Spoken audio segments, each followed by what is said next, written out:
Ahmad A1 furniture, जहां पर आपकी लाडली के लिए इलेक्ट्रॉनिक्स और फर्नीचर आइटम्स, शादी ब्याह के लिए मजबूत पायदार furniture set, sofa set, dining table set, TV, fridge, washing machine के अलावा तमाम इलेक्ट्रॉनिक्स और फर्नीचर आइटम आपका वेलकम करते हैं।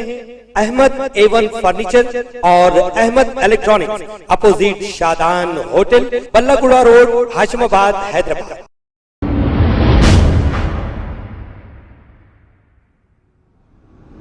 अस्सलाम वालेकुम नाजरीन, मैं हूं मोहम्मद अब्दुल हकीम। आइए देखते हैं आज का ये खबरनामा। नाजरीन, हुकूमत तेलंगाना की जानिब से अभी तक वक्फ बोर्ड चेयरमैन को नहीं चुना गया। अब इसकी वजह क्या हो सकती है? क्या इनको कोई ऐसा ईमानदार वक्फ बोर्ड चेयरमैन जिसको बनाया जाए ऐसा शख्स नहीं मिला?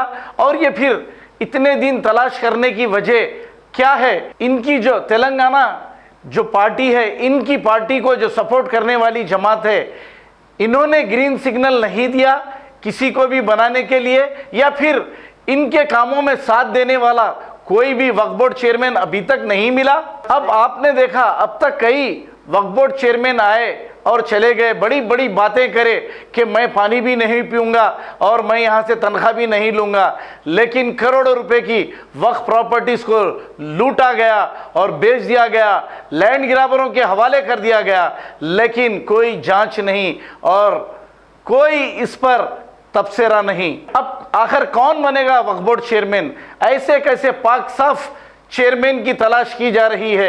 आखिर अवाम भी देखने के लिए बहुत बेचैन है, क्योंकि ये ओहदा ऐसा है कि एक इशारा कर दे तो करोड़ों रुपए की ज़मीन उधर की इधर, इधर की उधर हो जाती है। और मुकामी जमात को क्या अभी तक ऐसा नुमाइंदा नज़र नहीं आया? फिर किसको बिठाते हैं? कौन लूटेगा वक्फ प्रॉपर्टीज़ को? अब नया आने वाला, आप भी देखिए, हम भी देखते हैं, आखिर वक्फ प्रॉपर्टियों का क्या होगा। खबर है शहर की, खबर है गाँव की, खबर है सारी दुनिया की। 7H न्यूज पसंद आए तो लाइक कीजिए, शेयर कीजिए और सब्सक्राइब करना ना भूलें। 7H news.